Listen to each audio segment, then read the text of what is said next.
You know, when we explain culture, we don't even say that this is right or wrong. We're just saying that this is how it is. Makasaysayang araw po sa inyong lahat. I'm Xiao Chua. I'm a public historian here in the Philippines and the historical consultant of the Filipino Story. What are we going to do now? We're going to try to answer your questions from our Instagram in the Filipino Story. In Ask Xiao, it's Xiao time!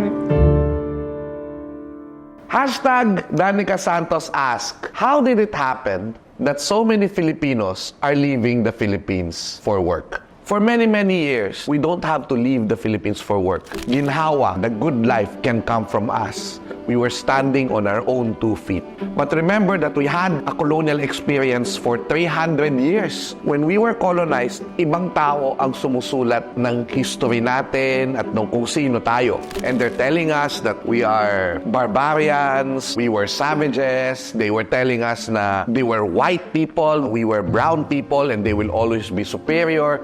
So that is when we had a sense of inferiority complex, archipelagic inferiority complex, should I say.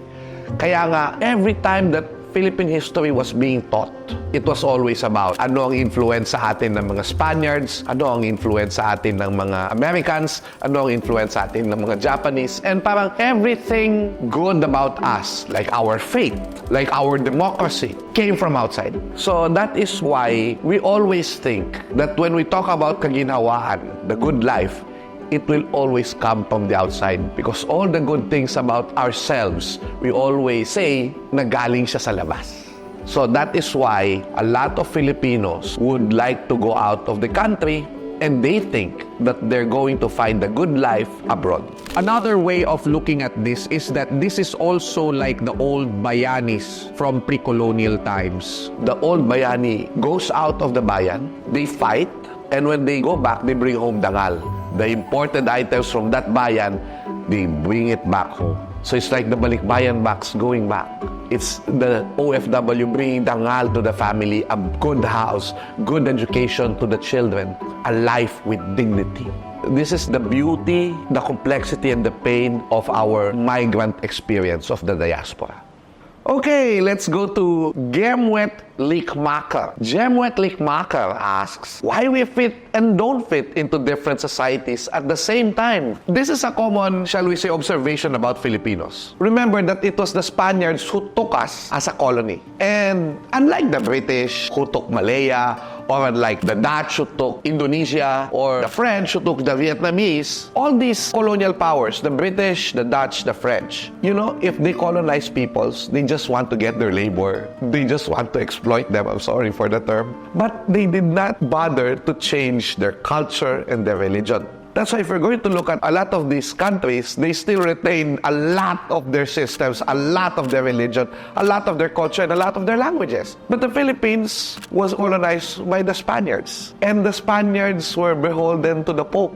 And the Pope and the King had an agreement that every colony of Spain will become Catholic and will be transformed as a Catholic society. So we became more European than most of Asians. And so when we go to Europe, we fit with Europeans. We speak some words from Spanish because a lot of the words in Filipino and other languages are Spanish. And then America came and colonized us. When the Americans came, they re-engineered our society so that we could become more American. So we had become more European. We also had become more American. In fact, a lot of people were saying that we were the brown Americans of Asia.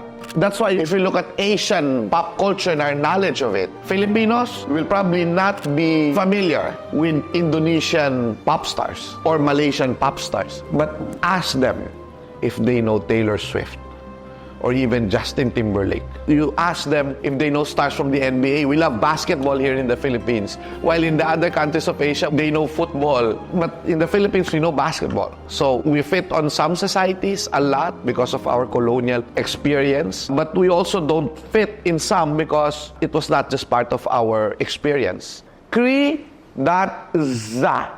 0129 ask, who was the first Filipino? This is a very, very interesting question to answer because it would depend. How would you define what is a Filipino? Who is the first Filipino? Could it be the Austronesian? The first Austronesian who set his feet here was the first Filipino? Well, if you're going to say that, how about the Aitas or the Ita or the Ati or the Negrito? They were here longer. If we're going to put that definition of the earliest person we know who existed in the Philippines, we would put the first Filipino to be the Calao man.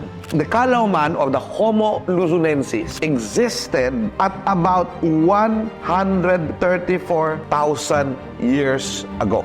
Probably the first Filipino in some definition. Now, if you're going to look at the legend, who is the first Filipino, you'll probably have Sikalak and Sikabay. So in many parts of the country, you have myths of origin about how we were brought forth from this world.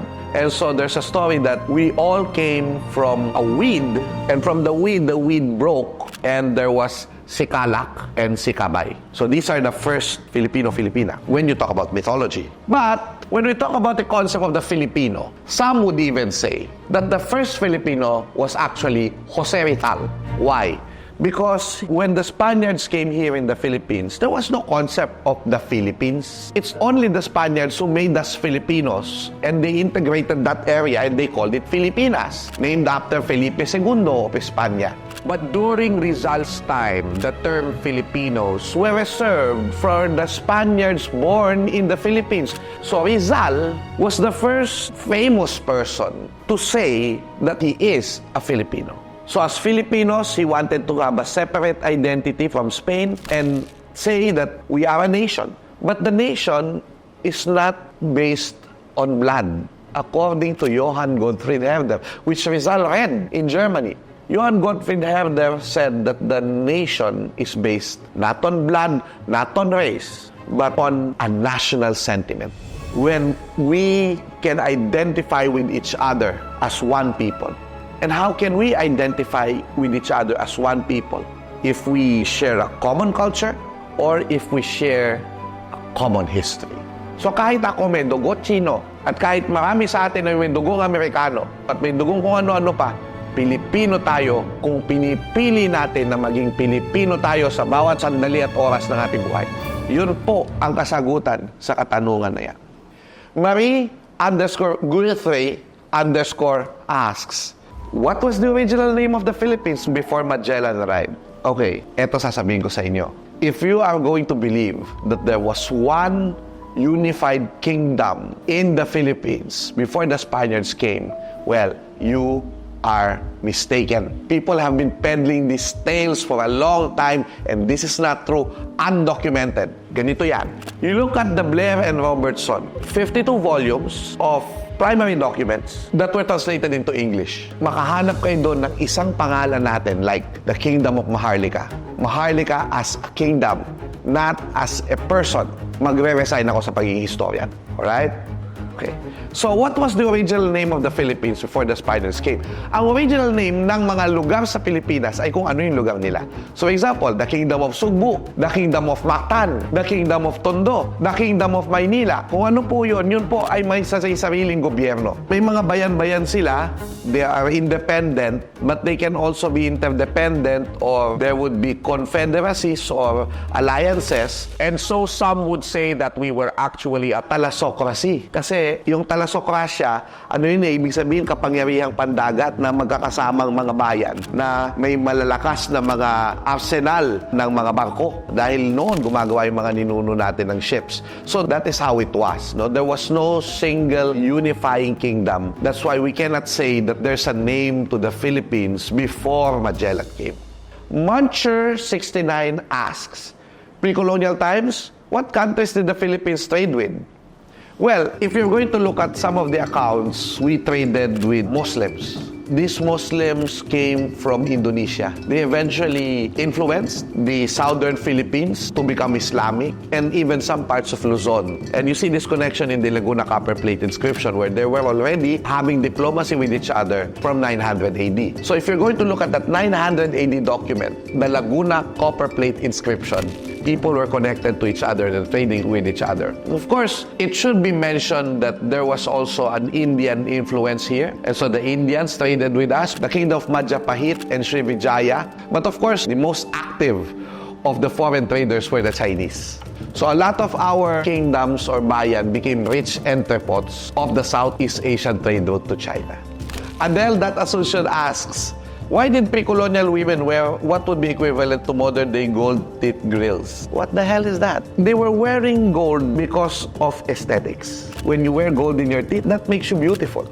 But also because our ancestors believed their soul is protected by gold. Because they believe that Yung mga butas natin sa ating muka at yung mga dulo ng ating katawan. Ang dulo ng ating katawan, the extremities are our fingers and toenails. So that is the entry point of the kaluluwa. So a bad kaluluwa may enter to you if you don't have protection. So the gold that we wear is actually our protection for the kaluluwa. It's like our amulet, our anting-anting. So it's not just the gold teeth, man. It's like you also have the bracelet, the anklet, you have necklaces, you have earrings, you have gold sashes and belts. Riz, man, riz. so all this gold. It tells you that yes, we Filipinos would like to be beautiful, but we also aspire to have a beautiful heart. Our Hanairo photography asks, why were we colonized for so long by so many? Well, boy, it's because it was a trend. Colonization was a trend by those Europeans, these white people who thought they rules the world. And so they explored and we were colonized for so long. I will tell you why. When you live inside colonialism and you don't know any other life, you don't know the life of freedom, you actually think that this is life. This is the only thing that you would become. You will only know that something's wrong with you if you come out of that box and see what freedom looks like. And so that is why, because of the restrictions of movement and the lack of technology of transportation, a lot of Filipinos didn't know what freedom looks like.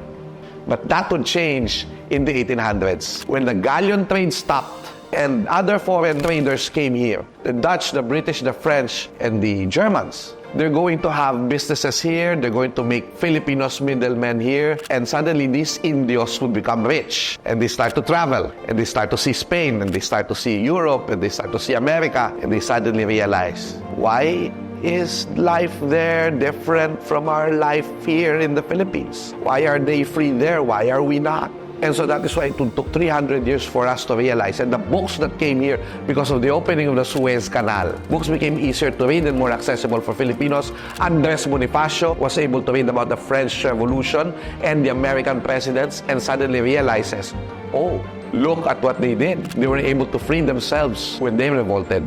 We can also do that here. And so we would aspire to become our own nation.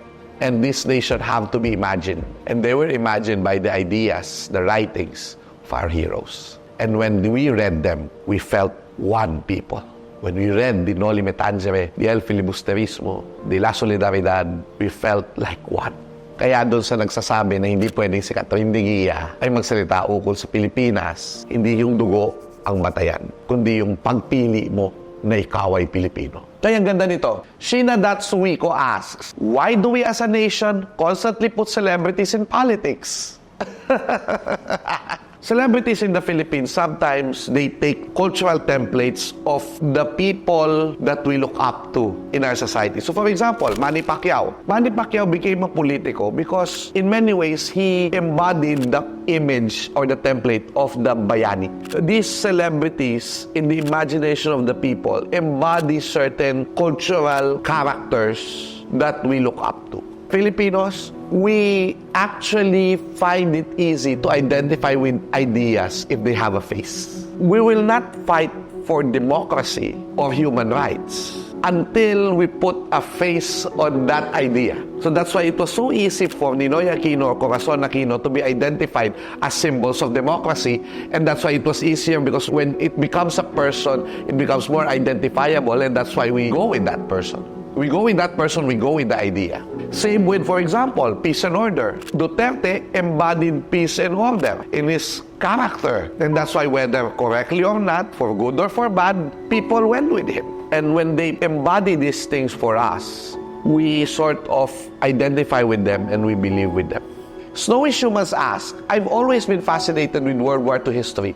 My grandpa was a sergeant and I want to know more. Well, all I can say is that we cannot answer your question in one video. That would really, be so long. I hope you would watch Bani Logroño's films on World War II in the Philippines. But what I can tell you is this. World War II in the Philippines, that is when Filipinos win the Americans, fought at Bataan to stop complete Japanese occupation of the Philippines. And they were successful for 3 months, and we were the last to fall to the Japanese in Asia. That is when the world saw how brave our soldiers were, facing the odds, even if it looks big and impossible to defeat. In Filipino, kagitigan, giting.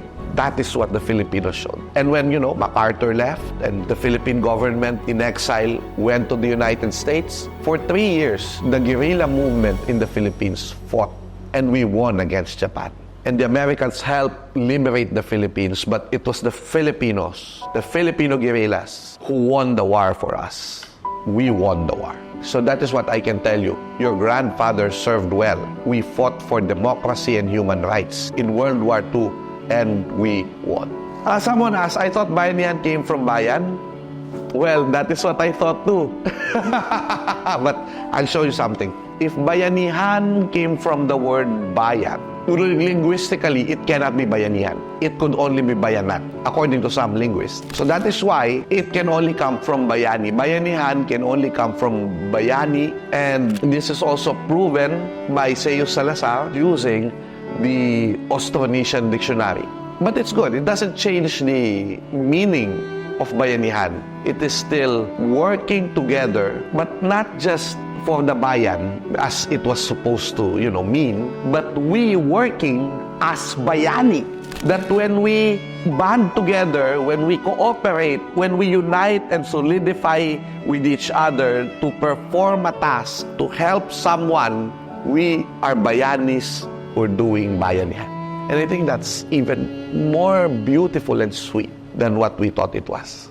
So, there you go. Again, thank you for your support to the Filipino Story. Please like, share, and subscribe to our online social media platforms. Kung meron pa kayong tanong, just leave them in the comment section. I cannot promise that I can answer everything, pero malay mo, masagot ko nga. Ako po si Xiao Chua, and that is Ask Xiao.